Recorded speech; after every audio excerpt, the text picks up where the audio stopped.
Welcome to the Notorious Scoundrels, a Star Wars Legion podcast bringing you the latest news, general perspective, and competitive discussion. Hello and welcome back to the Notorious Scoundrels podcast. I'm Kyle. I'm here with Mike and David and Zach. What's up, guys? You playing Squadrons this weekend? Are we gonna lead off every show with how many hours of Squadrons did you play?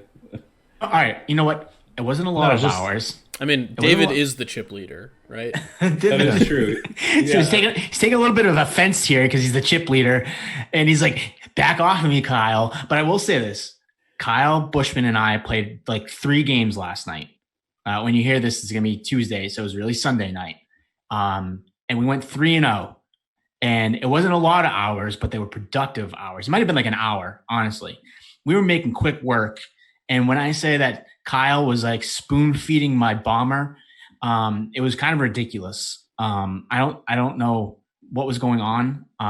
We were playing Empire, and he just kept on like feeding me health and shield, and I just kept on going on these bombing runs that were just unstoppable.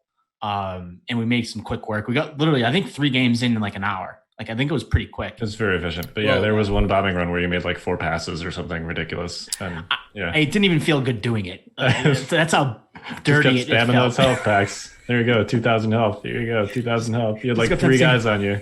It just kept on saying shielded by Archimedes, resupplied by Archimedes. And I'm like, okay, we're going to do this.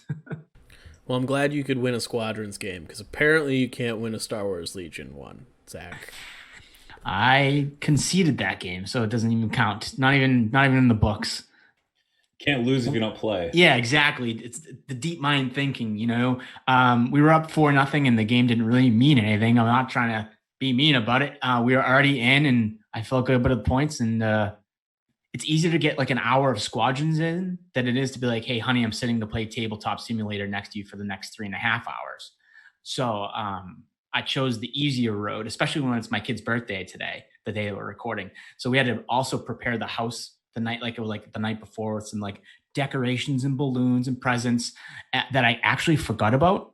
As my wife is sitting like a room across from me, you can probably hear me say that. I forgot that we needed to do that. So when I scheduled the game for Sunday night, I really goofed up. But you guys carried me, so it's all good. Carried in Legion, carried in Squadrons. When are you gonna walk on your own 2 feet, man? Considering I am taking care of 2 children right now, I need you guys to carry me as much as you can. There you go. It's funny because you were like, yeah, me, John, and Kyle played like 3 matches last night. It turns out me, David, and Kyle played 3 matches at a different time last night. I almost joined back in, but I started watching The Boys and I got hooked. And that's a whole nother story. Yo. Hold up. It's not super PG, so let's not talk about it a ton. But The Boys is an awesome show. If you love superheroes, you should watch the crap out of it. It is amazing. I can't, again, super not PG and super not cast related, but it is, if you do watch TV and you like comic book stuff, it's so good. Is this a show my wife would actually watch with me? That depends on what your wife is into. There is a lot of exploding bodies and like sexually graphic content. So like, I mean, if you would watch a graphic HBO show, it's probably okay. If you wouldn't. It's basically Game of Thrones. Watch Game of Thrones with me. It's Game of Thrones mixed with like comic books is how okay. No, not in that same, not like in that area. I'm talking about like the graphicness and like the way. I think it's much more graphic than Game of Thrones. Oh, it probably is. I mean, there was a moment last night that it's a complete tangent here. There was a moment I was dying laughing last night, and for you, Kyle, my wife was sitting there completely horrified. So I probably think that your wife would probably feel the same way. Okay, that's a good barometer. Thank you. Yeah, it's an excellent show. Highly recommend. It's funny as all get out. A lot of it is satirical. So noted. All right, how about we talk about some Legion? Let's hit housekeeping real quick. Housekeeping. So we got some new mats on the site. Go check them out. thefifthtrooper.com/store. We have a bunch of other stuff on there, including hobby supplies. I just wrote a B1 article last week, which included a hobby section, which I'm going to try and do now for unit guides because I love to paint and assemble, including B1s. I didn't love doing it 50 times, but I also, I don't even remember which products it was, but I did throw up a bunch of new Army Painter products on the web store this week. So sweet. Check out our hobby and painting sections for that stuff. I think it was like paint brushes and stuff like that. So if you're looking for more painting supplies, we added a bunch of stuff to the store. Yeah, I think one of them was the mega paintbrush set. Because I saw it the other day, and I was like, oh, man, I kind of want those. Now, mind you, I haven't been wanting to paint forever, it feels like. But I saw that, and I was like, I want those paintbrushes because I can never have enough paintbrushes. David's probably going to yell at me, clean your brush. I clean my brushes. It doesn't matter. My paintbrushes just never last. That is, I'm an animal. If you want to call me an animal, that's fine. Can you scold him now? Because I can't adequately do it. Yeah, clean your brushes, dude. Get yourself a pot of masters and clean those brushes. Okay, I've got masters, man. Stop getting paint in the fuller, you pleb. Was that good enough? Yep, that'll work. Thank you. All right. Yeah. No, I also clean my brushes, and I also go through brushes really fast. So I don't know. I'm sure I'm just not doing it right. Sorry if I traumatized anyone out there with that. Absolutely berating this man. It sounds like we need brush cleaner on our web store, Mike. Yeah, I will say that I do think that like cleaning brushes is one of the more difficult parts of the hobby. In that like you have to like, it's really easy to forget it and not do it right, and like oftentimes you don't even really think about it. Like a lot of times you like finish painting, like swirled around in your cup of water and call it a day, right? Yeah, that doesn't count. You got to actually like use brush cleaner, twist the little bristles in the brush cleaner and right, and let it dry with a point. That's another thing too. And dry it horizontal. Never dry it vertical, either up or down. You want to dry it horizontal. So that's interesting. And maybe I was told incorrectly. So maybe you can. I was always told to let the liquids or whatever was like left in there to, like let gravity pull it into the. I don't know what the metallic part that holds the brush bristles together is. That's the fuller. Yeah. I was always told to like let it like solidify in there because it would help it stick together. I don't know how true that is. I don't know. My experience is if there's paint in the fuller, then it's going to make the brush fray. That's been my experience, especially if you're using like a metallic paint. That's why I use crappy brushes when I do metallics, because they're already like dying. It's like, this thing doesn't hold a point. That's fine. I don't really need a point. Though, I mean, sometimes like for like really fine detail work, I'll still use a tiny Kolinsky sable, but you don't really need to use that much paint for like, say like the, like say I'm like doing buckles or something, right? It's very tiny amount of paint you actually need. And like, I don't even thin it down. You just dip and just do a little touch, and all it takes just boop, and then you're done. You don't need to even go back and redo it, but you really just need to sort of be very careful with how much paint you get on the brush.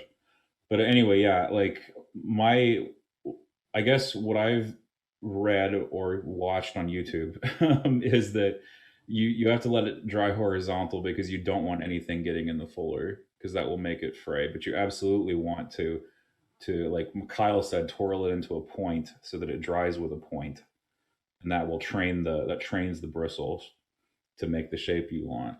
And like the sharpness of the point is going to help your accuracy tremendously. I don't know. I have varying experiences with it. Some brushes I find they're just a little bit too long, and I just want them to. I want like a certain ratio of like bristle length to stiffness, I guess, in the bristle. I don't know. Maybe I'm just very particular. But in terms of drying the brush, you really should let it dry horizontal. Yep, I agree. That's I've had the same experience. So yeah. Anyway, this was your impromptu hobby section. Yeah, we suddenly went into a hobby section. You should also check out our Patreon. at thefifthtrooper.com/Patreon. If you like the show, if you like the other shows, if you like the blog. I think it's patreon.com/thefifthtrooper. Okay, I'm going to stop doing web links. I just housekeeping. I just wanted to clarify that because I'm not sure. I mean, maybe we may have like a landing page at thefifthtrooper.com/Patreon. There's a reason I raised my eyebrow questioningly when I said that. Yeah, I was hoping you would jump in. I'm here to correct you. It's okay. Yeah. I still haven't checked out ffg.com out of complete, worry about where Kyle was sending me. So, Speaking of ffg.com, Mike had an article posted on fantasyflightgames.com about Padme 201. So go check it out. Yeah, it's a fun article, and they threw some sweet new graphics in there. They did. Were awesome. Those list building graphics are sweet. Nice job marketing. Yeah, it was fantastic. So excited about that. I think it's a couple articles we've had on there now. So yep. It's pretty legit. All right. So let's hit our first actual Legion topic here. What do you guys miss the most about playing Legion in real life? Understanding that Zach and David have both successfully played at least one game. What is that? It's still Osen. It doesn't matter. I've played 2 in real life games since this all started, probably since February. Honestly, since LVO, I think I've played 2 games. So we're talking 8 months, going on 9 months. That is not playing. 2 more than I have played. Okay. Well, all right, Mike. But what my point is that it still feels as the same, and it boils down to like I'm not going to go on a tangent about TTS. I'm just sick of TTS, but it's all we have to really play. So no matter how many times I do play right now, which is 1 in a blue moon or 1 in a Tatooine sun for you, Mike. Okay. It's still like such a real thing to like sit down at like a TTS game and be like, oh man, I'd rather be hovering over this table. And believe it or not, you know what? Actually, you want to know what the thing I miss the most? And it's going to sound crazy, but it is the tokens in front of me. It is always chaotic. It is never in a line. It is never like, it always starts off nice and calm. Okay. And then you start playing games, and I play clones, right? Then this surge is down, and then there's more surges because I play Kenobi, and there's all sorts of surges on the table. And then instead of like being nice and calm, putting them into things, my side of the board just becomes this pile of like tokens and craziness and it becomes chaos. And the reason why that's my favorite part of the game is that I'm so worried, or I'm so in tune about what I'm doing on the table. I don't care what my side of the table looks like. I'd rather be focused on the game. And I know that sounds crazy, but the more chaos that I see on the side of the table means that there's probably more important things going on the actual table. And that's just a sign of a good game. And I just miss that. I really do. I feel you on that, Zach. But I also feel like my physical habits with Legion components are disappearing because because I don't play on physical table anymore. And so, it feels kind of foggy, if that makes sense. It's sort of like, I know I should do this here, but I don't remember quite how it works. And then like, even so, the store that I play at now, it's kind of a newish community. And so we don't use silhouettes. And so I'm still using the true line of sight rules. And, it's sort of like, I don't know, like my brain is kind of like divorcing it from how it used to be when live events were still happening. And telling myself, we're just here to have fun. We're just trying to have a good game. So it just feels kind of foggy, and it's sort of like, this is okay, or yeah, I'll give her that shot or him that shot. Or sort of like, the terrain is not quite what I'm used to as a tournament player. So there's like part of my head that's kind of like, well, if this was a real tournament, then the tables would be like this, and then would have more stuff on them, and it'd be easier to maneuver, or this piece of terrain would be more well-defined and I wouldn't have to worry about it so much. Or it's just, I kind of miss the physical standards that tournaments were at before COVID happened. And I now I'm sort of, back into this, like, well, everything's kind of foreign, everything's kind of new again, and we're all trying to like relearn how to do the physical act of playing the game, it seems. And as far as like the side of the table being messy, I think that's just a bad habit. Like I think that can be eliminated by just doing by practicing good habits. I have issues with like, not having components, and like, Mike, you've played me in person. That my side of the table got super messy during LVO, and I was having trouble finding stuff. And in fact, I probably lost some things at LVO that I have to find again somehow or rebuy. But I think that's, you get your time back, and that's going to be even more important if the game goes to chess clocks. But right now, the game, it's like a courtesy to your opponent not to waste time trying to like find your 1-speed template, because it's buried under your token box or something, or your token bag. I said tokens. My tools are always in my hands. I don't know what it is. I always have them in my hand, whether it's a range ruler or a movement tool. I know where those are at all times. Tokens, I just throw off. Yeah, you just throw them away. I'll be the first to admit that I'm constantly losing my movement tools. The key is to bring multiple. One. Yeah. The key is to bring multiple. 100%. I have 3 sets and I still lose crap. Only in the 3. table. I've got 6 core sets worth of rage release and movement. Well, you're ridiculous because you decided to try and collect 4 factions. Yeah, you're a sicko. Look, man. I mean, I have enough for a countless number of people to play. With that being said, I will say that, like, David, your point about like forgetting stuff, that's my greatest fear. Like, so I didn't play Armada for like 2 years, and then I signed up for the Nova Armada tournament, and I brought all my models, all my cards. I forgot my damage deck, and it wasn't because I just like didn't even click that I needed to bring it. Like I didn't even remember that it was a part of the game, and it was like, I was just like, oh, I got there and I was like, this is a problem. And luckily, there was a guy there that loaned me an extra damage deck, which super fantastic, and like, thank you. But like, I'm like, I don't know. That first time you go back to play Legion, like, you're gonna have to remember all the stuff. Like, one thing FFG games are not like, they're not simplistic in that there's like a ton of stuff you have to bring, right? Like, there's it's not, you can't just show up with the models and some dice. You've got models, dice, all these different tokens, range ruler, movement tool, it's a lot of junk. And I'm just, order tokens, right? I didn't even put that on the list. Like, I haven't played with an order token in like a physical one in a very long time. Like, I could totally see myself like just forgetting my order token bag. And it's just like, it's like those ingrained habits that I'm not, you kind of have to retrain after, just sitting down at your computer and playing a bunch of TTS games. It does it all for you. It automates it all. It's not tangible anymore. So, yeah. Yeah, my first game back, I left my unit cards at home. So I was like, well, great.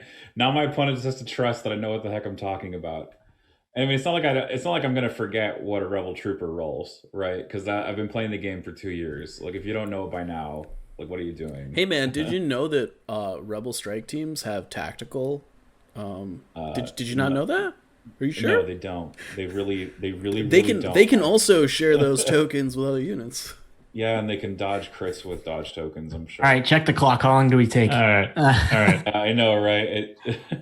That was very short, actually. That seemed like less than. I don't believe that is an infraction. There was no notice of the unit that you guys are alluding to. I just said the word tactical, and you guys assumed. All I know shall not be named. All I know is that I have to choose between moving and shooting. With a name token, I mean. All right. So the thing that I miss the most is I'm gonna give the Miss America answer here. I miss the people. That is a Miss America answer. I miss seeing you guys. I miss my other Legion friends. I miss meeting random people at the store that you've never played with before. Um, that's what I miss. Then they might have COVID. Yeah, well, I mean, eventually, at some point, we're going to be in a world without COVID, right? And Yeah. we're going to be Yeah. back to shaking hands. Well, not completely without it, but at some point, you're going to be able to like shake someone's hands over a table again. Sure, maybe. Yeah, it might be a while, but Everybody will just be wearing gloves, I'm sure. It'll be fine. I mean, is it weird that I was watching like a TV show the other day and two people shook hands on the TV and I was like, that's weird looking. What is this? Anyway, the second it's important. The handshake is embedded in our culture. it is, yeah, It's really important. yeah. And the second thing that I miss, besides the people, are the range rulers. I mean, you guys mentioned tools, but like I miss just picking up a physical range ruler and just waving it around. I almost felt bad. We had to do some cover checks because it was one of the situations where you had like a cylindrical building, and like it has these like little like flanges on the bottom, and it was sort of like, well, that would obscure the base, right? So I felt really bad because I asked my opponent for a laser, and of course they don't have it, because they're kind of new, and I don't have one because I forgot, of course, and so I was sort of like, oh man, TTS, making me less casual than I should be about this. And so like I just sort of like had to do a best guess, but I actually used the physical range ruler to try to do center to center. And I was like, wow, I haven't done that in forever with the physical ruler. Yeah, it's not an ideal use of it, but the pro tip for those playing Legion in person at some point, get a line laser. Yeah, line lasers are much more accurate. Yeah, not like a laser pointer, the actual thing that makes like a, Mix a line on the table. There's a bunch of them. There's a bunch of like hobby focused ones. You can also just go to a hardware store and get one. That's what I did. Harbor Freight has some that are pretty cheap that make good lines. The one that I have actually makes an X, so you can use it for arcs and stuff. That's cool. Yeah, and I just got that.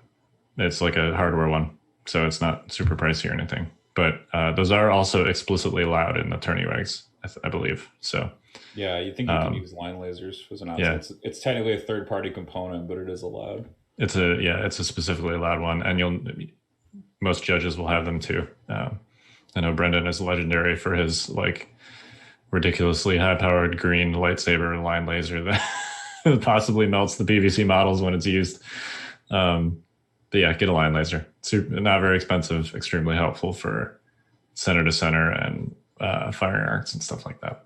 There's like one other thing that I miss, and it's kind of something we all might be missing. I don't know. But the thing about not having like real games to look forward to or like tournaments to look forward to is my lack of desire to play the same list over and over, to fine tune it, to bring it to an event.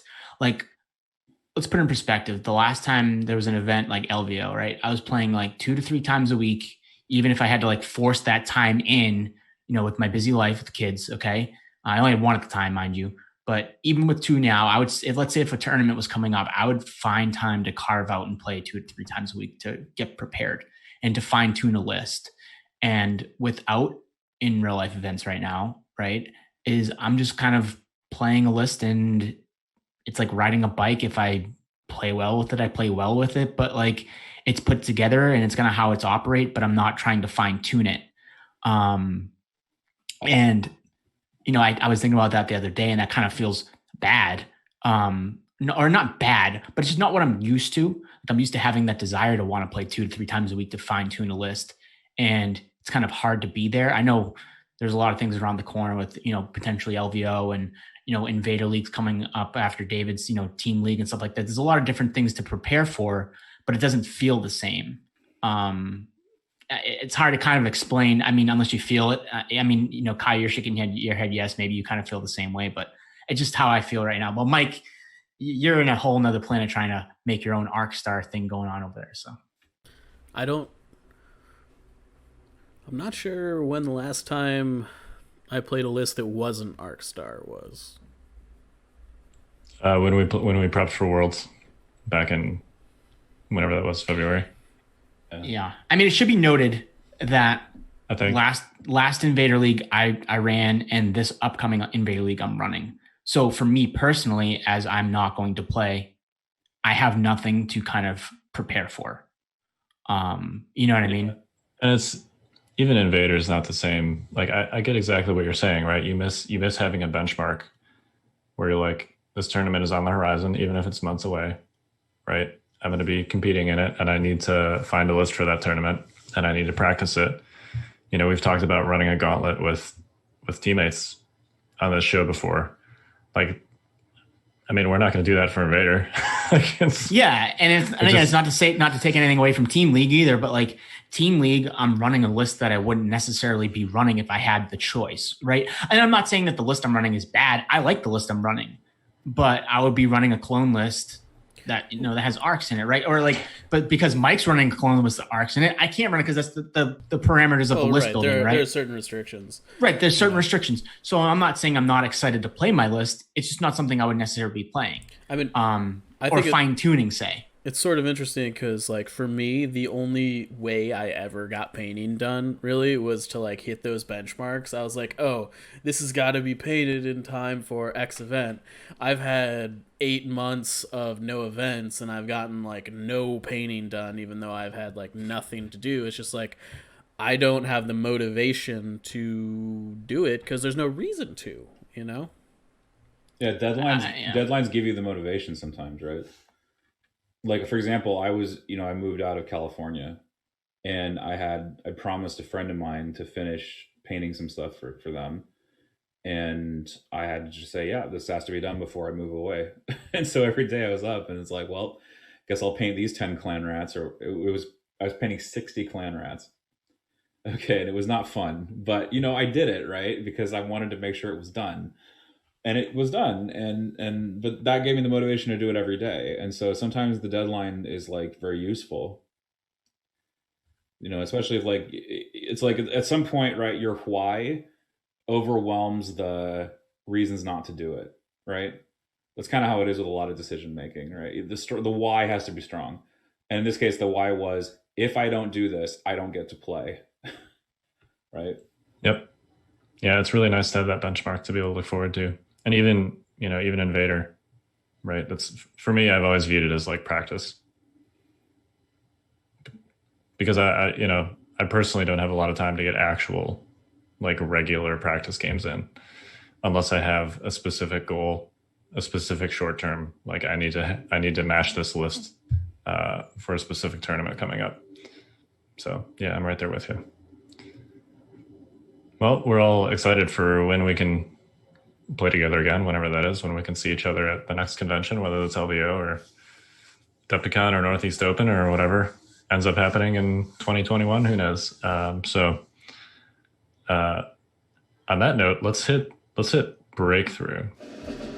Get ready for advanced tactics. So we've been doing a series on objectives, specifically objectives 101, if you will. And this week we're hitting breakthrough. So how do you guys approach breakthrough as an objective? Am I blue? Let's just, for the first part of this discussion, let's say that you're blue. Okay. Yeah, Zach, you're not probably gonna say something similar here. Well, it depends on what you're playing. Okay. Is where I was going to start with, right? Is I approach breakthrough almost differently every time I play breakthrough. And maybe that's because I'm jumping factions between rebels and clones a lot, because they both play differently. Let me ask you this though. Yeah. Because I feel like breakthrough is only different if you're red. Like generally, like yeah. if you're blue, that means you put breakthrough in your battle deck, which nowadays means that you have a game plan and you want to be taking it, right? Like if you're taking breakthrough right now, you've got some sort of stap or speeder bike or tauntaun. Like you're not. I mean, I guess Mandalorians. I actually think taunts suck at breakthrough. That's very possible. We can have that conversation, but I How mean, dare like, you? I just don't think they are good on breakthrough. They're good for different reasons than the actual breakthrough part of the card. Okay, that opinion is so sus. Oh Well, we'll come back on that. All right, let's circle back to that. But I guess what I'm trying to say is I think that lists, blue breakthrough lists, I think look very similar for the most part. Yes. Yeah, that's fair. So I guess what I was trying to say was, do you feel that your strategy to approach breakthrough is generally different because you're approaching breakthrough as red player? Well, I think that rebels are in a weird spot generally right now when it comes to the battle deck. So I think that you might be putting breakthrough in because you don't want to play other objectives right now with rebels, even if your list isn't even that good for breakthrough. I can see a case. I know Kyle's making a face, but I don't like a lot of vital assets for a lot of rebel lists. And I could see a case where you're kind of forced to take breakthrough, or not forced. I mean, you have that option, but I don't like bombing run for a lot of rebel lists that I play. I like playing Luke, and I like playing a gun line. I like playing Cassian, Luke, gun line. Okay. Bombing run's not good for that list. I think breakthrough's just as bad, but it is, but I would rather bring breakthrough than I would bombing run. Oh, totally. But you got more than 2 objectives to pick from. Well, no, but I was getting it to that point. I don't like payload as a rebel player. I could see the case for it with a Luke gun line. I get the face that you're giving me, but I don't like it with rebels. And I also don't. I mean, we know how I feel about hostage exchange. So now you break down the other cards, and this is with clones in mind. And this is a little bit of a tangent. I'm not playing intercept the transmissions with rebels right now. Okay, so if I'm playing a Luke Cassian gun line, out of those objectives, and I know maybe Kyle will take payload, I won't take payload. I personally don't like the objective, and that's just a personal thing. I'm going to bring breakthrough, recover the supplies, moisture evaporators, and what am I missing? KP. And KP's not even good for that list. And that's what I'm trying to get at, is that there are a lot of cards that are not good for that list. And that's just my own personal thing, because I like playing Luke gun lines, right? Like if that's my own problem for wanting to play that kind of list and not liking the objectives for the list. But my point to that was that for me, my opinion is that even if I am blue, I sometimes find myself not playing breakthrough the same way that most people do because it's not actually good for my list. I brought it to avoid other objectives. Okay, so there's really a couple of categories here. There's if you're blue player and you feel like your list is actually good for breakthrough. If you're what Zach was talking about and you're blue player and you just had slightly worse choices than breakthrough and somehow it ended up in your battle deck still. Which I'd like to caveat with, I think is objectively wrong. But yeah, I'm not sure that. Yeah. Well, I feel confident in my skill in the game to make up for mistakes in breakthrough than I would in mistakes in other game modes. I get that. And yeah, I think you need more payload reps because Luke is really good at payload. Yeah, it could be that I've only played payload like 2 or 3 times. Yeah. And I also think that payload on, and again, back to what we discussed earlier, I think payload on a real life table is a lot different story than payload on a TTS table. Well, and that's not to like take away from the TTS tables.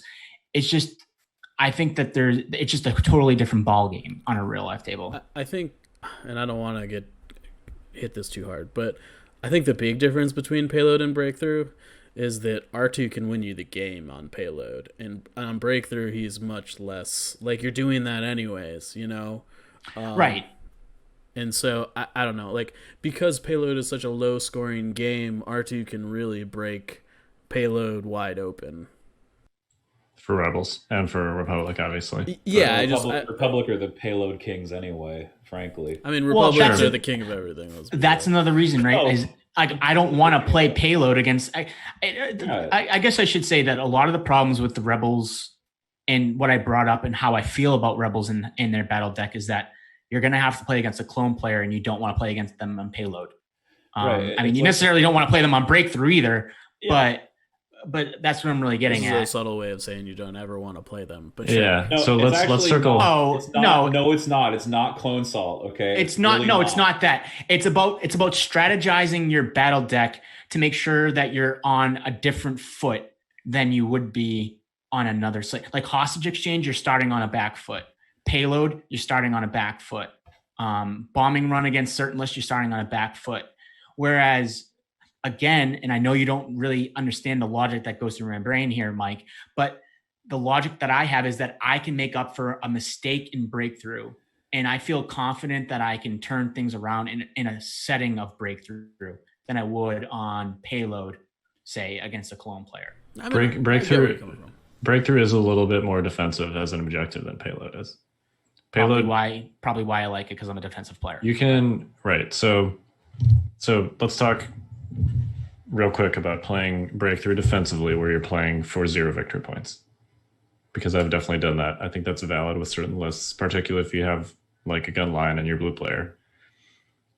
You can essentially, depending on deployment, right? If you're on battle lines, probably not going to work. If you're on disarray, definitely not going to work. But if you're on like long march or rollout, you can pretty much say like, look, I'm blue player. You can play it like Vaps is blue player in theory. Just be like, look, I'm blue player. The game is 0-0. The points are 0-0. I'm winning right now, right? So in order to, okay, I know that this calculus is different if you've got R2 or No, I feel like what you're outlining is a bold-faced trap. Is how I feel about this. It takes a lot of defensive player confidence to play like that. All right. But in perspective to what Kyle's getting at is, I had a game where Luke Skywalker, this is a long time ago, mind you, Luke Skywalker on a defensive standpoint on breakthrough, on a like Son of Skywalker turn 6, wiped a unit while force pushing another unit off because I was not concerned about scoring. I was able to defend. Like, I get what Kyle's saying. Like, if you have the opportunity to keep yourself at a 0-0 and that opportunity is there, you can play that way. I mean, can you play that way? Yes, you absolutely can. I don't think it's a good strategy to use to approach this objective. Like, the issue with playing breakthrough is defensively is that there comes a point in the game where you can no longer win. Like you literally can't do anything to win the game anymore. Like, it could be as early as something like turn 4 when you realize that you've severely miscalculated or made a significant error, and that error may have been small to begin with, and like you realize that all of a sudden you can't catch a unit, or they get a unit into melee unexpectedly and they're able to like get it into your zone and have you not do anything about it, and if you're playing defensively, you can know, like, there is a point in which you just lose and there's no play that is going to get you out of it. Your margin for error is very small in that situation. Yeah. I have some like some table experience that backs up both what all three of you, or backs up what all three of you are saying, but I think you have to do it. You have to do a little bit of both. So on the one hand, right, you've got breakthrough, you're blue, you're winning from the get-go. But you have to have enough like acumen not to allow one of your units to get full on sniped, because that flips the tables on you. And then I think what Mike said about there comes a point where you actually can't win, that nearly happened to me at Gen Con, because I played full defense with Luke and Leia, and suddenly I realized, in 3 turns, these ATRTs are double moving into my zone, and I'm going to lose unless they die. And that was like, it was a race to see if I could kill those RTs. And I did manage to do it at the end of turn 5, but it was like, I'm dead if this doesn't happen. It was one of those kinds of things. Even though I had played like everything was going beautifully until my opponent and I came to the mutual realization that this was going to happen. Like, Sabine had panicked off the board. It was great. But like Mike is saying, if you miscalculate, you might just not be able to recover. There are definitely chances for that to happen if you play too defensively as blue. Yeah, my problem with playing defensively on blue is that, like, a lot of times when those situations come up, just about every time, you don't expect it, you didn't see it, like, and you realize it, and all of a sudden your out is to, like, hit him with Luke Skywalker with you got to hit, like, he's got to roll all paint or something to like get you out of those situations. And I'm not saying that those situations aren't like technically, theoretically winnable. But I do think that, like, if you're playing defensively, I think that you need, if we're going to talk about suggesting playing defensively here, I think there needs to be some sort of suggestion at a passive, like, you need to be able to double move a unit into their breakthrough zone on turn 6 if you need to. Like not being able to have any scoring units, I think is a real mistake. And I guess what I'm trying to say is that I want to preface the defensive conversation with, you still need to be able to score the objective. You need to be able to if you're going to go in with the defensive strategy, you also have to have the fluidity to be able to read the table and understand that if you need to break something off that is being defensive, you start sending them off, even if it's like a unit or two. And it doesn't have to, it depends on the list makeup, but you have to have the sense of mind to be able to start breaking something off to go break through, like you're saying.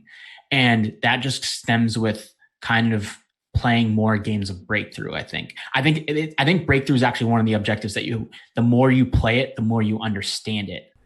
Believe it or not, as boring as breakthrough can be. I think breakthrough is exciting. Well, it is in a way. I have had games where they're just boring. I think it's just, can be. It's not the flashy game is what it ends up being, right? It's not a flashy game. Well, the flash is not in the dice rolling; it's in the positioning. Yeah, it's a different kind of flashiness, right? It's more of like you're dancing like around the table to see who can finish it and basically give you the Patrick Swayze, right? Right. My Rebel Troopers have to tackle Sabine here because if they don't tackle Sabine, she gets to run away. Tar pitting is awesome, mind you. Yeah, I mean, that's a whole other part of the conversation we're going to have. Totally. I mean, the prevalence of units with jump really changes breakthrough. But I do think, and speeder and speeders, right? Yeah. But I do think that, like, whenever you're playing breakthrough, you have to be cognizant of like how far a unit can move into activations, because Absolutely. Like last firsting or with something and just moving 4 times can completely break the game wide open. Specifically with units like that have jump, all of a sudden, I mean, I haven't actually done the math on this, but I would be very surprised if Mandalorians couldn't go from like one battle line's deployment zone to another battle line's deployment zone in 2 turns. They can. Yeah, 32. Is it 32? That's 32. Really far. Yeah. No way. I mean, it's 32. Yeah, I mean, it's 8 inches is the speed 3, at roughly. Oh, it's 7.9 times 4. Okay, yeah. It's long. It's a little shy of 32. Yeah. Dang. And that's not without that's with no time for sorrow shenanigans or new ways to motivate them or any other of the cards that like do weird stuff like that. So, but like all of a sudden, if there's a hidden Mando unit in your deployment zone and you can't shoot them, like, you're really screwed if you're playing defensive. So that's really a long-winded way of saying that I think you need to be careful with that. Yeah, and you got to look at the table. You got to look at the units on the other end of the table. If your opponent has mobile units, don't do that. Don't play defensive. At least not the entire game, right? Like, make a plan for scoring some victory points.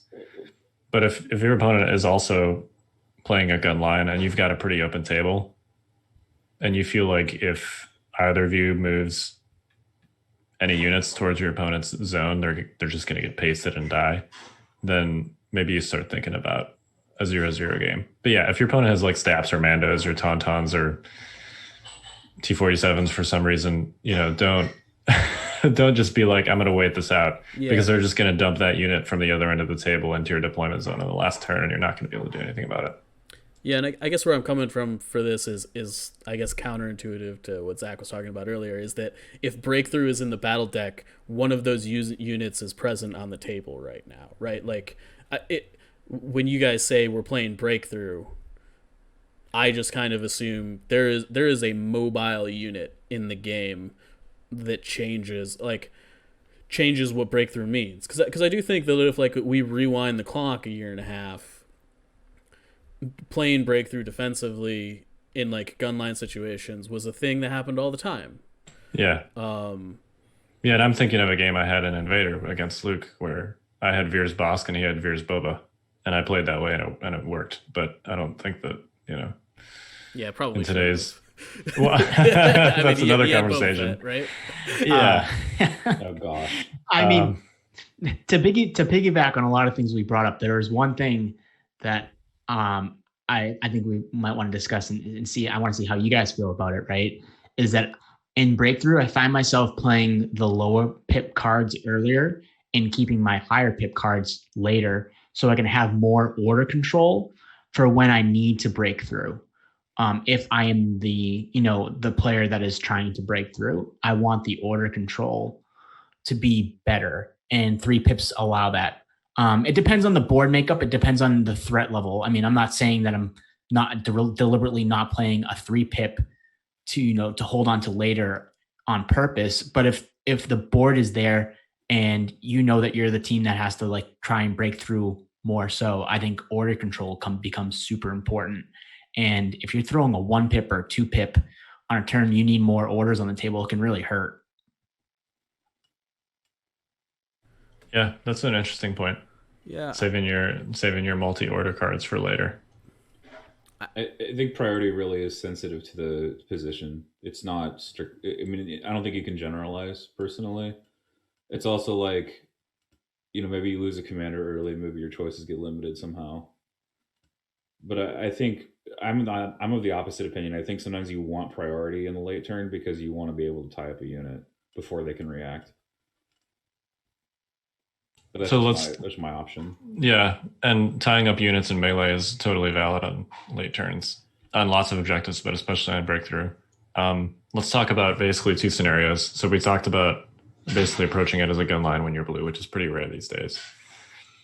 So regardless of who's red or blue, let's talk about approaching it with breakthrough friendly units, which would be mobile units like Mandos and Staps and Tauntauns and any other sort of speeder.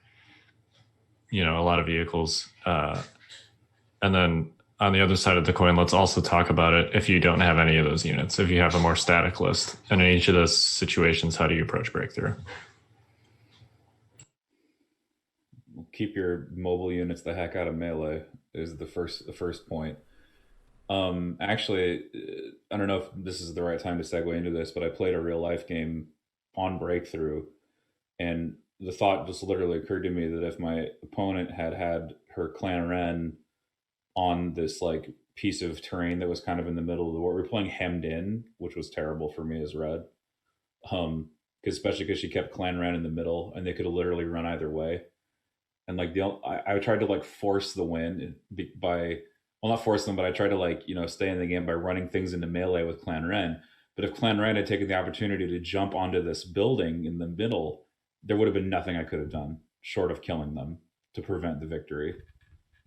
Like I got lucked out that they were on the floor, and I had troopers that could tackle them over successive turns. but that's the thing, right? You use jump to keep yourself from getting pinned in place by an opportunistic unit of stormtroopers or whatever you're fighting against. And then the second thing is you're trying to you have to just keep track of the turn, or if you're in a tournament scenario, the time remaining, and you kind of have to calibrate what you do with your actions. Shooting is not preferable sometimes. I mean, if you're Tauntaun, you don't have to choose, which is awesome.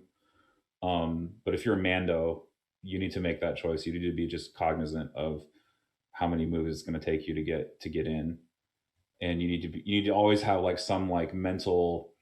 It's always wise to keep some mental track of who's eligible to score, and you need to just count that every so often during the turn. You just be like, okay, well, this unit can score, this unit can score, and this unit can score. So there's 3 over there that could do it, and I have 4 of my own.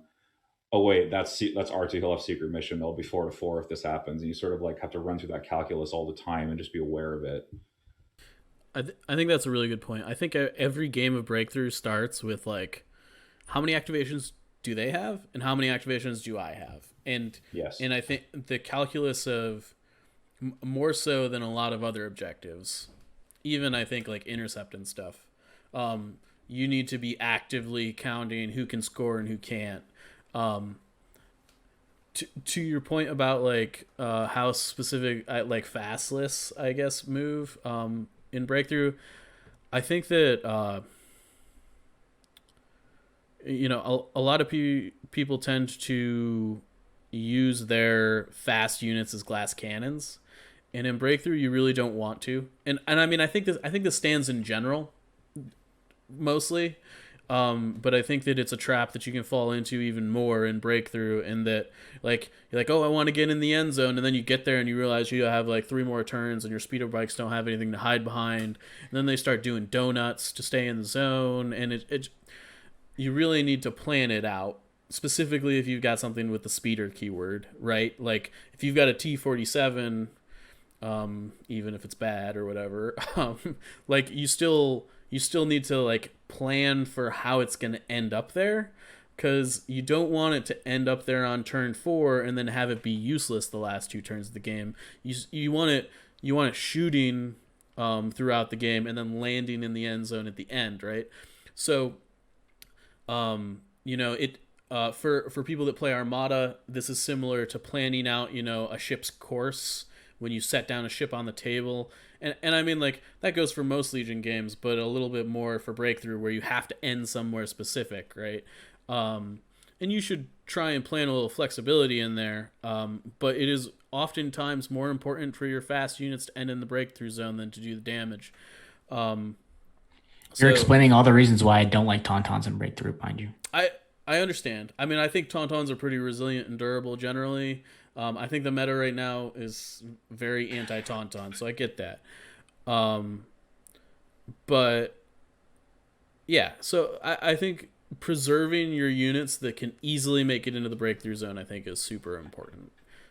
So flanking, going around the outside edges, Rebels, there's a ton of Rebel units that are good at Breakthrough. Tauntauns, the T-47, Mandos, Sabine. I mean, Pathfinders are even kind of good at it, to be honest. Like on deployments where it's tough to cover all of the deployment zone, like a battle lines or in advanced positions or a disarray, having like a unit of Pathfinders that is just like in a position that's like way out and nowhere can often just lead to them scoring, and so a game where they don't have to attack. Cool. Yeah, yes. But I mean, but if they win you the game by scoring a victory point. Oh no, I know. That's not to say that they might not get some range 4 chip damage in, now and again, or knock off a sniper team. But yeah, I mean, but I think that Rebels have a lot of units, probably the highest density of units that are good at Breakthrough. So yeah.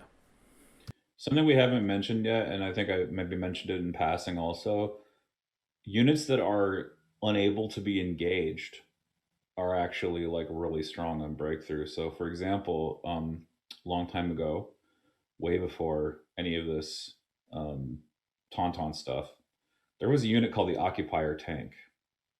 And you could load a unit into this Occupier Tank and drive it into your enemy's deployment zone and disembark off it. And you could do that in like 1 turn and score 2 points on Breakthrough if you just like load Veers into the tank and drive it in. And you cannot stop that. Like, it just crushes anything in its way, unless it's like, well, I guess it can't drive over other vehicles or creature troopers, but if you're just like a bunch of infantry, that you can't stop that. You have to kill it. There's no way around it. So vehicles are actually really good for Breakthrough. I always take Breakthrough in vehicle lists, especially if they're like somewhat fast. So like a tank, for example, or ATRTs even are actually pretty quick when they double move. Here's an interesting question. Are there any quote unquote slow vehicles? That is a very good question. I don't know.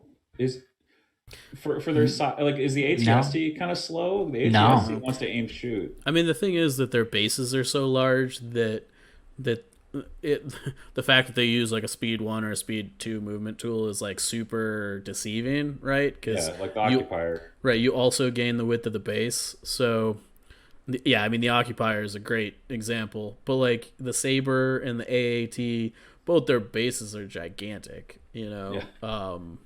So, I mean, the saber fact that quick moves- is. I was all just get gonna out. say, the fact that its base is huge, but it also moves speed too, is like kind of like ridiculous. It is kind of ridiculous. Yeah. Like I could understand if somebody built like a Republic list with a saber tank with Plo Koon and breakthrough and bombing run in it, or even like double saber and just went all in on the skew. Like I could totally see that. Like I mean, the only slow vehicles in ATRT because it's typically dead, right? No. But well, maybe now to ISF, yeah. well, no, it was never just now. Hang But, on, let's separate all durability from speed. right, Yeah, all right. that's fair. I mean, you can't move if it's on the table. The easiest thing to kill is a stab. frankly. ATRTs were fine. Yeah. They were Which- fine.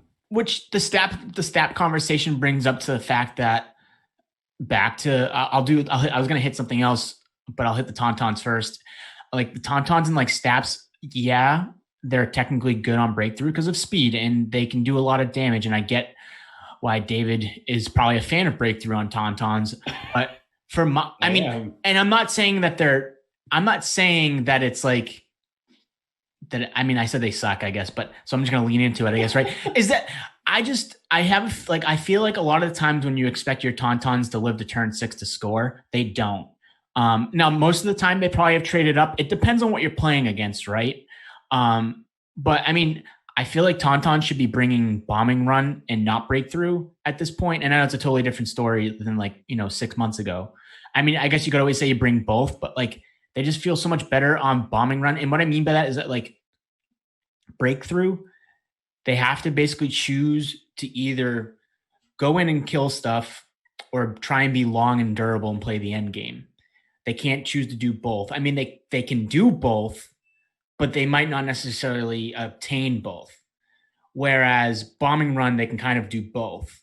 Except when you're trying to score 3 VPs, right, David? Except for that one game where you had to put the bombing run tokens on your Tauntauns and win the game 3-0. So that was like a whole different. Right, That's a totally different story because of Invader League, right? But like my point is that like the Tauns want to be mobile and hit you rather than try and play the long game and score. But they can stop the others. Yeah, they can stop you from scoring. Well, that's the thing. Yeah. Yeah. They're also like really good at tar pitting. Right. The Tauntauns are not about. I mean, they're definitely like good at scoring victory points, objectives like breakthrough, but that's not really their primary role. Their primary role is to pin your opponent in their own deployment zone. Yeah, which they're really good at. Oh, they're definitely good at that. I don't know. I've played a couple games of breakthrough with Tauntauns, and maybe it's just me. I don't like Tauntauns, and I'm not really good at playing them. Maybe. Well, okay. Here's the thing, right? Tauntauns are not easy to hide. Yeah, and totally. So there's a situation that could arise, just like with speeder bikes and other light vehicles, where you just feed your points and then you're down. Right. That's my issue. Is that, and that's why I never really played Tauntauns. Is that sometimes I feel like I'm feeding my opponent points. I cannot play Legion that way. Like that's just not how my mind works. Now, Kyle, to hit your other question back when this all started. Is it, like, let's say I'm red and I'm playing a gun line. My advice is to kind of ball up and play like a phalanx. And I mean, it depends on what you're playing against, because again, you can get tar pitted by fast mobile units. But if you can, and I'm not saying just for clones, David, you're making a face. Even like with making a face because like you're describing the clone leap. Yeah, but it doesn't have to be clones. It can be Empire, it can be Rebels, it can be whatever kind of gun line you're playing. Yeah, I feel like it's okay for you to ball up and play like a phalanx and move together, because there's going to come to a point where where shooting is bad in breakthrough, but if your opponent gives you an opportunity to take all those shots and you're together, you can kind of focus fire on something if you need to, and then get yourself up, an activation or take an activation away from them from scoring. And if you're moving together, you can also choose whether you can turn the game around from being red into blue and then maybe fade back, or then you can also start pushing towards the deployment zone that you're trying to score in. So I just feel like it's easier to be in the same area. I mean, it's always generally better to be in the same area as a gun line, right? But it's even more important on breakthrough, because you need to kind of pick and choose which way you need to go as red. whether it's to break through or to kill something and fall back and try and be blue. Like there's a lot of different scenarios where I think just making sure that you're together is important for the long game. Yeah, I mean, first RPQ I ever won, Flyboys versus Vader Snows. Okay, and that's exactly what happened. Like I was even blue, but I'm still like moving, like inching slowly towards my opponent's DZ, and then like at the end it's sort of like, oh cool, Vader can break through. Well, no, now I have three units that can all break, and that's just gonna win. Because and like you say, you just move as a group, and you're always trying to like create opportunities to score points. That's like the fundamental rule, right? Yeah. What you do with any given position is try to create a win condition. It's basically something that you'll understand, right? Is like you're basically trying to give yourself an out. Like you want to give yourself as many outs as you can when you get to the river. Is basically how obviously it's a little more controllable than a card game because you can only have an X amount of outs when you're playing a card game. But when you're playing, Legion, you can control how many outs you have. I love the poker references. It was funny earlier. We were talking about, I got to roll 6 hits or whatever. It's like, yeah, I gotta hope I suck out on this guy or whatever. That's what that means. But yeah, I mean, hope is what rebellions are built on, but hope is not a strategy. No, it's not. It's really, really not. But I do think that you guys, it really can't be stressed enough in Breakthrough and in any other game that like keeping your army together for the most part is super important.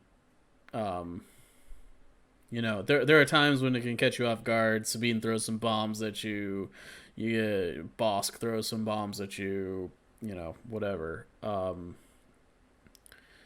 overall, just being able to you want to be able to shoot all of your guns at the same time, most of the time. Oh, dude, you know what we haven't talked about yet?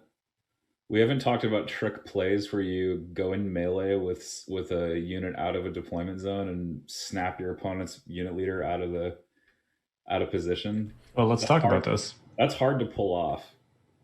It's happened though. It's happened though many times actually, and that happens when a unit with fewer models engages a unit with more models. So beyond just trick plays, and we can include trick plays in this. Yeah. But what are ways that you can prevent? So your opponent has a scoring unit that's notionally within range of your deployment zone. What are some ways that you can prevent that unit from scoring besides killing them? Well, cohesion. Some of these can be obvious, right? Like suppression.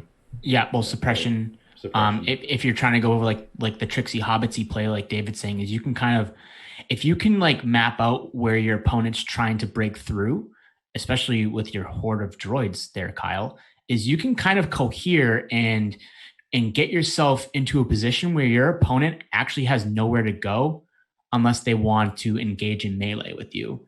And if you cohere in a way where you're like, where they can't get their full base in your deployment zone, because that's like a super thing that hasn't really been discussed at all either. It's kind of like a known quantity, but always remember breakthrough is the full base. Like the full base has to be in or you are not scoring.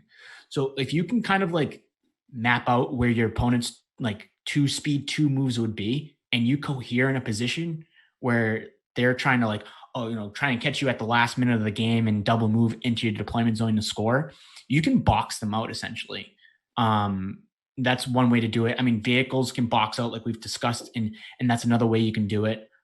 Suppression, like you mentioned, Kyle, is like massive against things that aren't Courage 2, I guess, or droids. Well, even against Courage 2, you have suppressive weapons, Jedi Mind Trick. Right. There are ways to suppress Courage 2 units. It's harder, 50% harder, but I mean, it boils down to understanding target priority. Like whatever unit is most forward, like whatever the most forward unit is the one that you're going to want to make sure you start dumping that suppression onto. And I'm not saying you shouldn't suppress units in the back. I mean, breakthrough is probably the game most where you're going to see split fires, I think. if you're trying to apply suppression. Like generally splitting fire is not like the best of plans, but if you really need to start applying suppression to things that are moving in on you, split fire. I feel like breakthrough is like one of those game modes where you kind of break like the unwritten rules of Legion, split firing being one. And like, I've also, like David, like you mentioned, like tar pitting someone out from getting into a deployment zone, and I brought it up in one way. I've also forward cohered like all of my units into a deployment zone. So that way, if they did tar pit me, all of my guys are in the deployment zone, which is like breaking the number one rule of Legion, competitive Legion, is you never want to cohere forward. You never want to be ahead of your leader. But if you double move your unit leader and he's in, you don't want to leave a guy out, like you said, a guy out of the deployment zone, because you can now get stuck out of it. So like, well, this tends to happen when a unit with less models comes in contact with a unit with more models. Because what ends up happening is the unit with the first unit to make contact has to place each one of its models in base contact with an unoccupied model in the opposing unit.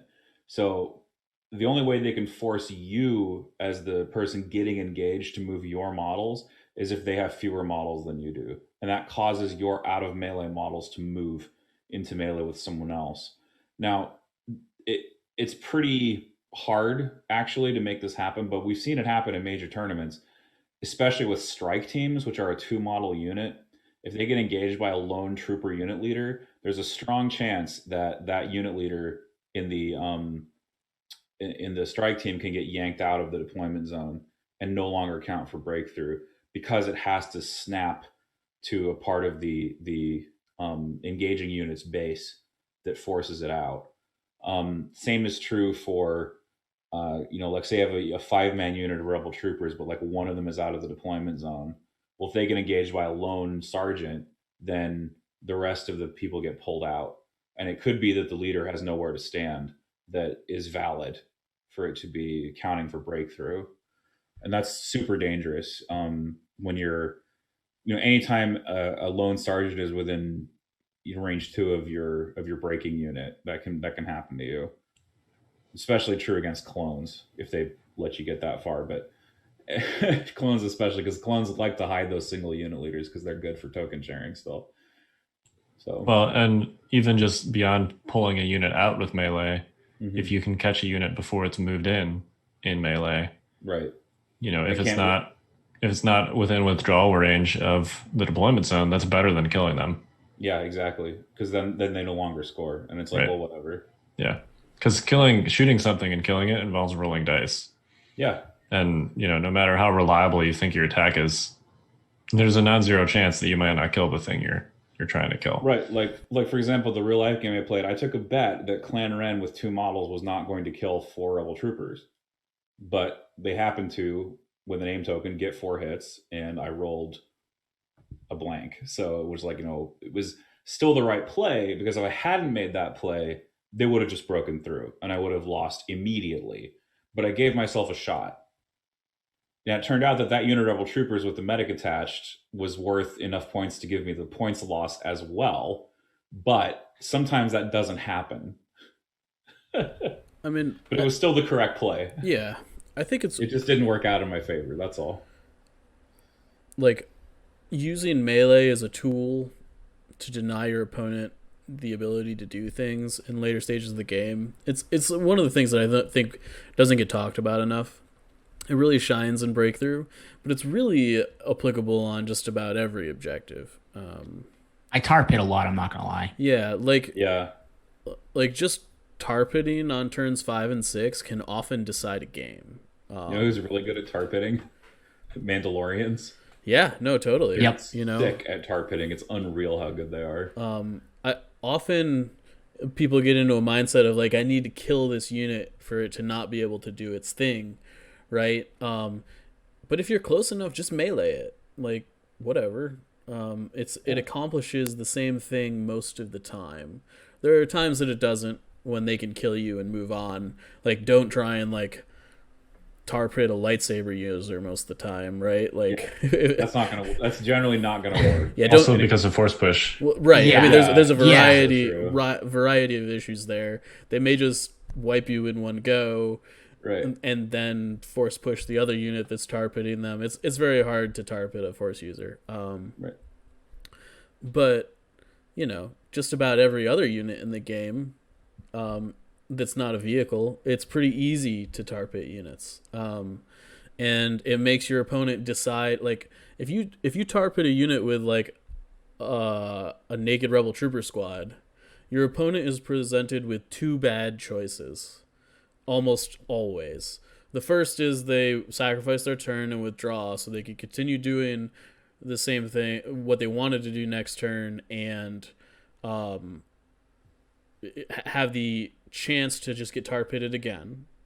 Or they can spend this turn killing your naked rebel troopers, in which case, which is not what they wanted to do anyways, right? They didn't care about that unit. So it's a really easy way to make units that don't matter very effective.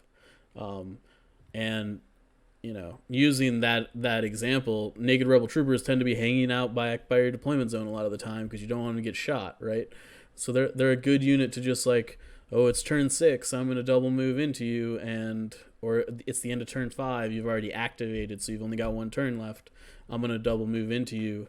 Now you're presented with two options that neither of them win you the game. So, but that's also applicable on like sabotage the moisture evaporators or intercept the transmissions. No, so what you're bringing up in Sabs, in a Yavin game, I used R2-D2 and C-3PO to tar pit an ISF unit on a coordinated fire turn, and it was a deliberate move. I moved towards their deployment zone, but it was a full health R2 and 3PO, and I was up on points, and I had a Mandalorian squad that was down 2 models, and this ISF was building up aim tokens. So I said to myself, I killed a shore unit. That's a lot of points. If I lose R2 and 3PO, I don't really need secret mission to win this game. I'm basically making sure that this ISF doesn't turn the corner and shoot my Mandalorians and then goes up points, right? Because then if they go up points, I now have to kind of play more of an aggressive style. So I took the droid that everyone hates and I decided to just chuck him at the ISF. Now, much to my opponent's dismay, he ended up punching R2, only doing a couple of wounds, punched him again next turn and did not kill him. And then R2 just, recovered, and then, craziness happened. But what I was trying to do was protect a unit from not being shot. So like, while it applies to breakthrough for not letting something break through, it's also important that even on breakthrough is to tar pit something that might shoot something that is going to score. There's a lot of different ways. Distract? Come on, man. I almost did, actually. But in the position I was in, I figured I could hold them up for a turn and a half or 2. I was thinking if you really want to make them mad, if you had activate them, you play blast off and wait till their ISF acts, and then you just walk away. And then they punch you, and you have a dodge token. Yeah, well, you can't kill me. It's mathematically impossible to kill me because I have a dodge and 5 health left or whatever. And then you just walk out of melee and win the game. Yeah. It's like, well, it was a lot of different scenarios in that. You can totally troll people with blast off. It's unreal. Well, I mean, it's worth noting that that's why blast off is to some degree considered an auto include in lists that include R2D2, right? Because it is often that tar pitting is considered as a eligible way to shut R2 down. Yeah, and I've lost to that actually. Yeah, because I took a back shot in Son of Skywalker and not blast off, and oh man, right, it's a terrible feeling when a phase 2 ties you up. Yeah, and blast off just makes it so that, I mean, it's pretty difficult to one shot R2 with a dodge token if he's got 3PO, right? Exactly. In melee at least, and so. Yeah, that's just like, that is what that card is there for, to specifically make sure that possibility doesn't happen. Yeah, it like forces a win almost in some situations because they just can't hack through him fast enough, and then he walks away. So besides suppression and besides melee tie-ups, what other ways can you prevent a unit that is notionally within range from reaching your deployment zone? Well, block him with a vehicle. Okay, so physical blocking. Yeah, physical blocking. So like put your ATST where they would have to go in 2 moves, or put your Occupier Tank. I mean, there's a lot of like lot of edge cases of like force push. I don't think force push is an edge case. Dooku's 3-pip, right? Yeah, I mean, Dooku's lightning throw. Vader's Might. I mean, these are all cards. I mean, they're all Vader's Might is my favorite. Generally, what I do is I put them on a building that they no longer can. They have to like double clamber off or something. So Ascension Cables is the counter to Vader's Might. Well, it's funny because we were playing.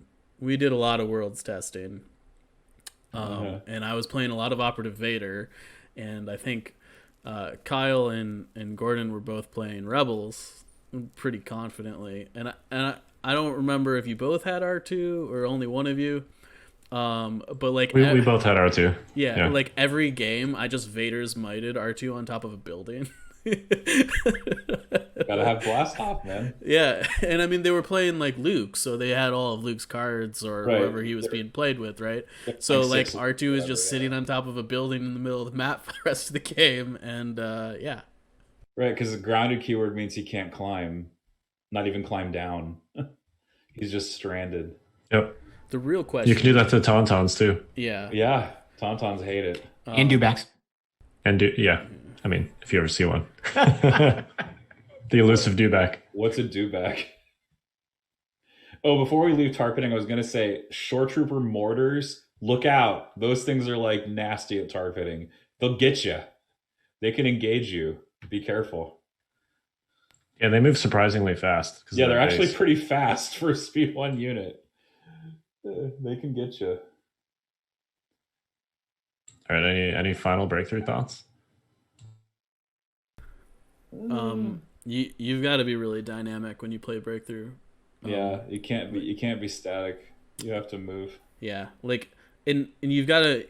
And when I say you've got to be dynamic, like you can't just be like, "Oh, I am open to options." You like have to physically put your models in places where they are flexible. Like you can't be like, "Oh, I'm entertaining the option to do X, Y, and Z." You actually have to put them in places where they can actively, flip flop, go towards the zone or back away, and be effective at engaging the enemy at the same time.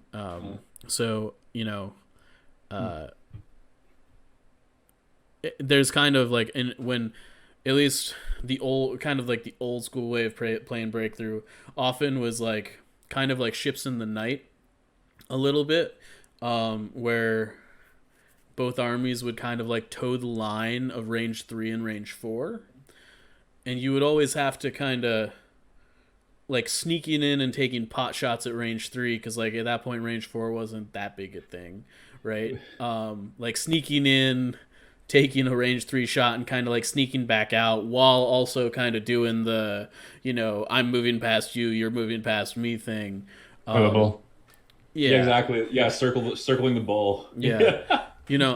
I think that's still somewhat applicable. I think it's less applicable now, but I do think that kind of like you want to be actively achieving what you're trying to do while taking like opportunity shots and stuff like that.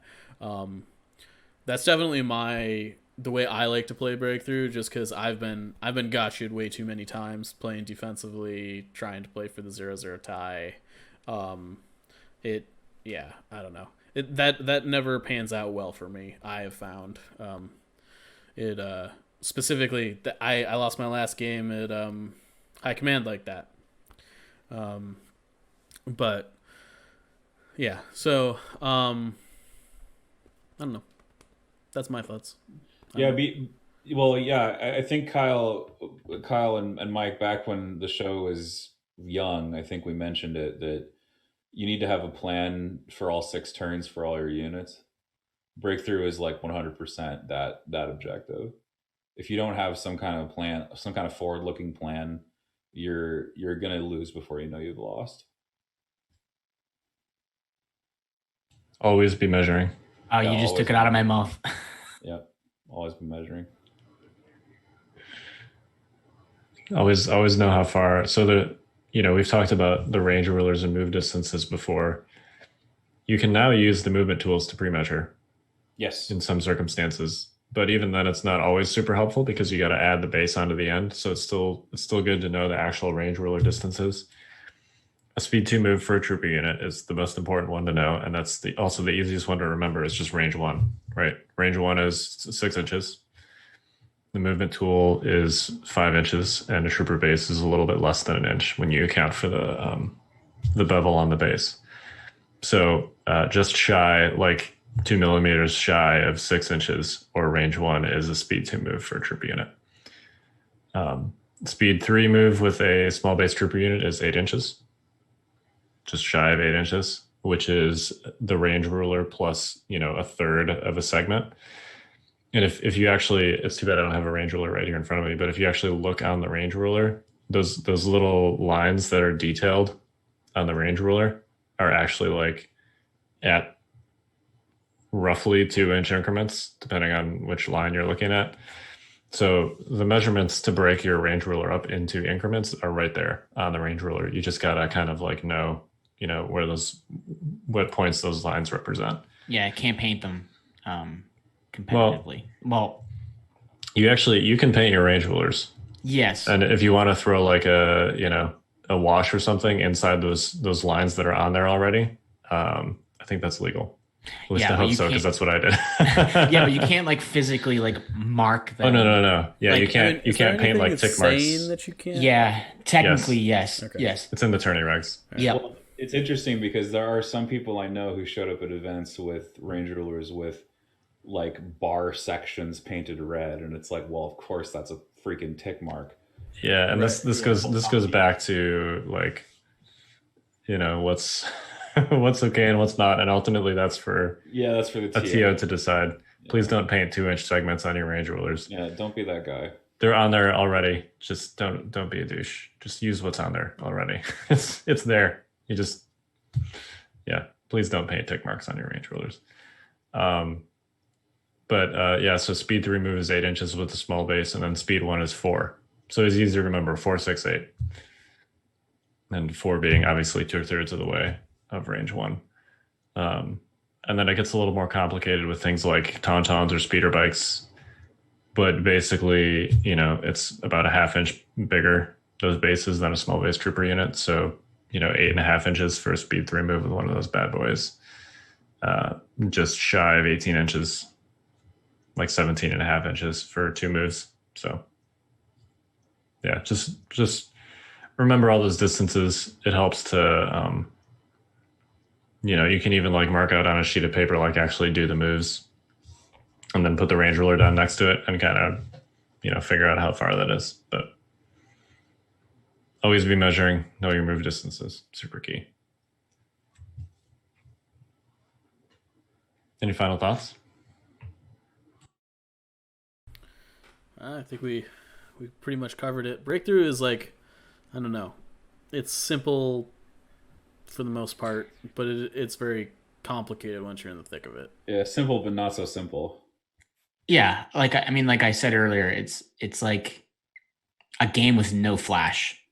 It's just like you're kind of like, you kind of hit it with the boat, so you're just kind of dancing to see who can get there, and it's not really like fireworky, which is fine. It's not that not every game needs to be fireworky to be good. All right, so I actually have one thing to plug before we end the show. There is they're calling it the Vader Bowl 2020, but basically there's a charity Legion match going on. Let me make sure I get these details right, because you know how good I am at live reads. You're good. I support this message.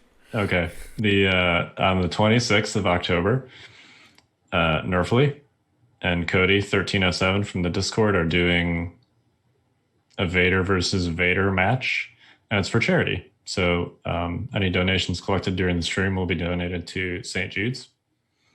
I'm sure they'll have more details on how to actually do that, but it is at 10:30 p.m. Eastern on the 26th, and it's being streamed by the captain from the 82nd Legion. So I'm sure they'll have some details on that, but check it out. October 26th, 10:30 p.m. St. Jude's, for a good cause. I'm sure that Brad will tell me if I messed up any of those details. All right. Anything else to plug? Yes. Team League single eliminations are starting. And by the time you hear this, you'll have missed, unfortunately, the kickoff show that's happening tomorrow morning. We're recording on a Monday. Tomorrow's Tuesday. But you can catch the VOD on twitch.tv/YavinBase if you haven't already watched the live show. And we're going to talk about what happened with Phase 1, who made it into Phase 2, and what are some trends that are happening in the league, and what are the new maps that are coming. Because we have some new maps. Completely new, never before been played upon. Sweet. Except by the testers. So Wow. new stuff coming. All right. Cool. Yep. So catch that VOD, twitch.tv/YavinBase. Much excitement. And congrats on making it into single limbs, everybody. Squeaking into single limbs. Well, you did pretty good. You're 6th overall. Yeah. 12. That's not bad at all. And we ended up doing okay. Yeah, But, 2-1 and 10 points is more than respectable. Yeah. It'll be fun. It's Yavin based on the format is a fun like testing ground for new stuff. Yeah, So it's supposed to promote experimentation. Yep. Yeah, Absolutely. I mean, and I think we stabilized our lists. As we a team. did. First Yeah. round was a little rocky with the overall team let's strategy. Not give out secrets. Let's Yeah. come on. I'm We are debating gonna whether be I should publish the list. We're gonna be completely unexpected moving into round eliminations. We're bringing sorts of stuff. We're 5 bringing- Empire lists. Yeah, we're bringing Operative Vader. We're bringing Palpatine. Double Saber Tank. We're bringing, we're bringing all the stuff. It's gonna Double T-47. Yes, Get ready. It's gonna be I great. would love it. I would love it if you actually did crush single limbs with like 5 of one faction. That would actually be impressive. I think that would be basically impossible. That should be like an achievement. Yeah, that would be achievement unlocked, but I don't. Storms are pretty good, I hear. That means one of us would have to run Han Solo. So So I think you'd end up with some like 7 activation lists. it's possible. Probably Yeah, it's possible. with 5 of the same faction. That's true, actually, because you can't take lots of strike teams. I mean, I guess you only have to win with 3, right? So I don't know. I think you can probably with Rebels end up with a bunch of 9 activation lists. Like the core of each list would be hero. Yeah, different character combinations. Six Yeah. Rebel troopers with various add-ons, and then just fill in 3 special forces. I mean, you could you could do hero 6 dudes and 3 Wookiees. I mean, it probably would be great. Rebels could do it. Rebels could do it. Yeah. Other factions would have a harder time, I think. Just because of the quantity of characters that you could bring would be decent. You can play the Separatists, you can play Galactic Republic, you can play Galactic Empire, or you can play DLT-20A. well, we wouldn't be able to do 5 lists for Republican in CIS because there's only Grievous, Dooku, Rex, Yeah. and Kenobi. Right. So we're a little tied down there. Yeah. Yeah.